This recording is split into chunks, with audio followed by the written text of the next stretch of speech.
What's up, guys? We're back at the Halifax Regionals. We're here with Nathan, getting 6th place with Dinomorphia, running it back-to-back with Dinomorphia here at these regionals. How do you feel about this? About this list, it's okay. It's different than pure Dinomorphia. It's Dinomorphia Transcendosaurus. So, okay. It's more fun. It's more explosive. You can recover better, but it's not as consistent. Fair enough, fair enough. You think Dinomorphia is good this format? To be honest, I really don't know. With all the Phoenix and stuff, that's really going to the graveyard. That's a huge weakness for Dinomorphia. But honestly, it didn't seem to be too much of a problem today. So. Fair enough, fair enough. How was your Raizo Misaguri matchup with this? I know it's one of the best decks of the format. It was rough. Did I go first this year? Yes. Yeah, so I went first. So if I go first, it's not normally an issue. Going second is a little bit more, but if I can pay my life points and put Rexham on the field before he gets into all the Raizo stuff, then I have a chance.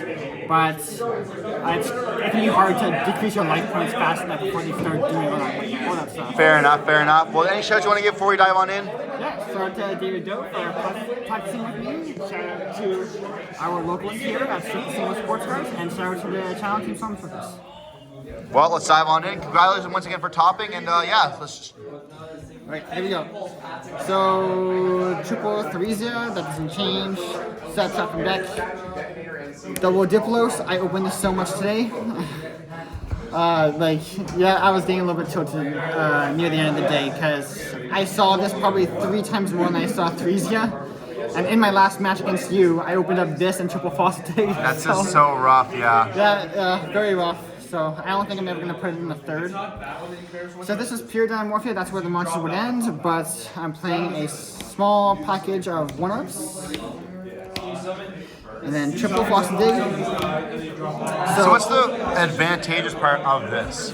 So if a Dinomorphia monster gets stopped or anything like that, or if your cards get destroyed, you can special summon this, destroy a Dinomorphia card that you control, triggers effects in the graveyard to revive one of these while getting an extra body, and then you can rank 6 for Evolutionary Lars or a Transcendosaurus monster.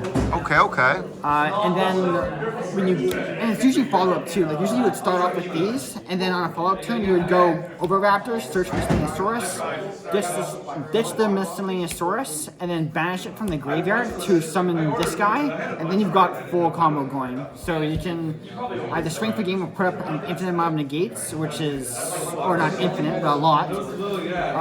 Certainly more than the opponent is expecting, and I did do that a couple times today. So so it's good. So normally when you're in pure Dinomorphia, usually when you draw your opening hand, you have a good idea if you have a good chance of winning or losing. With this package, you can recover if something goes bad. Like if I open up a bad hand, I know I'm losing. Fair enough. But if I have these in my deck ready to go on a follow-up turn, then I can actually recover and destroy cards and get these back. So, yeah, and then triple Fossil Dig. Consistency. Since we are special summoning in this build, we're not playing Power of Duality. So what's great is that if you open up Theresia, then you can Fossil Dig for Miscellaneousaurus, which will protect this from Imperm. And then, like, if you open up the Miscellaneousaurus instead, the Fossil Dig gets Thesia, or you can even search Dinomorphia if you wanted to, which I did do against you. So, and then extra consistency, Clock plus Power. So, can't go wrong there. So that's it for the monsters and spells. Now for the traps. Fusion summon using material from your deck and extra deck. Use material from your hand, deck, or field. And then when you try to ash me, I use Dinomorphia attack to negate and destroy it. Negate spells and traps. Dinomorphia alert, revive from graveyard. And then triple Solemn Strike for ash as well, and other stuff. Solemn Judgment, and Thunder. So this protects against the board breakers and the Harpies Feather Dusters and all that. So we're pretty good there. Judgment also really good at some of the normal summons. Like I know a lot of the decks want to like sticking in normal summon. like some of the Rigel monsters, like a normal summon of ice could be so good, but it's pretty nice. And then the removal stuff, Torrential Tribute. This is in here for some of the Transcendosaurus stuff. So when you destroy cards in the field, you trigger the Xenometeorus. And then you also trigger the stuff from the extra deck, which I'll get into in a little bit. And then 2 Pure Flames. Dinomorphia staple. I did debate on running it at 3, but it can be a dead card if you don't open up enough Dinomorphia traps to keep halving your life points. So I decided to keep it at 2. And that's where Torture Tribute comes in too. There's no, you can just activate this whenever, so it has less conditions than Fair Flames. And then triple Doomer Cannon, and the 1 trap trick to access any of these. Okay. And trap trick's at 1 because it is once per turn. Fair enough, you don't want to open up multiple copies. Yeah, so that's 40 cards. The extra deck is a little bit risky. I think I'm going to change it. So 2, 2, and 2. So it is very small. I did go through all my resources today. It wasn't enough for me to actually be negatively impacted at any point because usually if you're going through all of these, you're usually going through all of your Theresias and Duels as well. So it seemed to work out. I probably put in 1 more Dinomorphia monster going forward though. But it worked out okay. Even though I used up all of these like twice today, it didn't hinder me whatsoever. And then Sword, Doka, Legia, and Lars. You make this with the Xeno package. And then you easily get into these when you do Xenometeorus stuff as well. And then the prosperity targets for today. The Transcendosaurus stuff. So this is for Drill Beam. So you can make this with the 2 level 6s, and you can detach a material to summon a banished dinosaur monster. So you can get back your Rexterm. And then if it goes to the graveyard, you can shuffle back the normal monster to summon this back, and then these both get additional effects when that happens. So this one, I think it deals double damage when it attacks monsters. And this one, when you summon it, it's just a monster that can't be destroyed by battle. Okay. But if you destroy it with Torrential Tribute, or if it gets destroyed by any means whatsoever, you can shuffle back the normal monster, and then it can't be targeted by spell card effects, and it can't be destroyed by card effects either.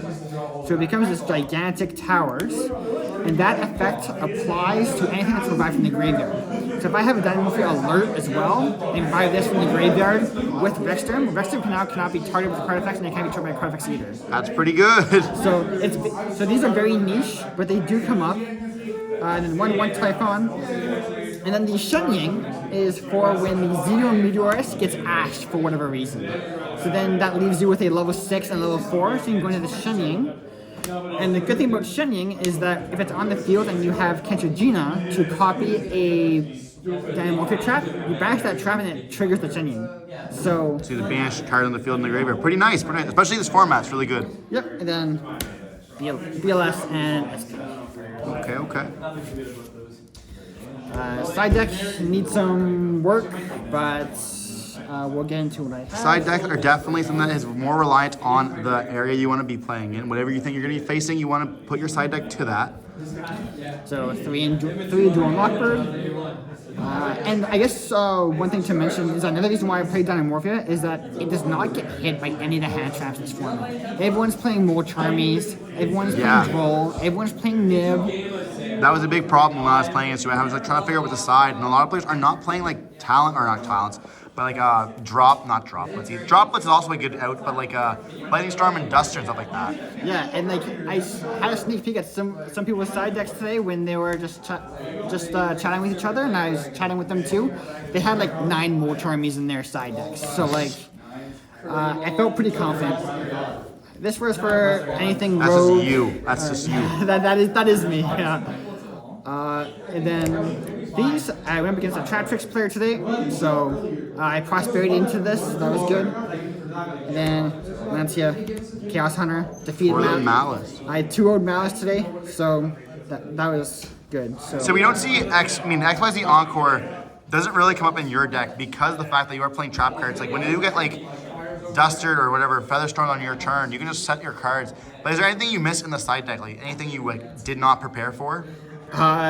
These can probably be changed, and so can these probably as well. I was informed later on today that Chaos Hunter is not so good anymore, and Mass players can still play under it. But this it was for Fiendsmith and Ryziel and Mitsurugi. But the problem is that this triggers the Mitsurugi stuff. Yeah. So, like, I'm less afraid of the Mitsurugi stuff than the Ryziel stuff. So, I don't know. So. Well, the Steelers are really good today, you know, top 8 at an event. Playing a trap deck as well, which is always a difficult challenge when you're playing a control deck against some of these heavy combo decks. Regardless, congratulations, and hopefully see you again soon. We have a regionals coming up in a couple weeks that we're going to be taking us to, so hopefully see you again there. And yeah, stay safe. Peace.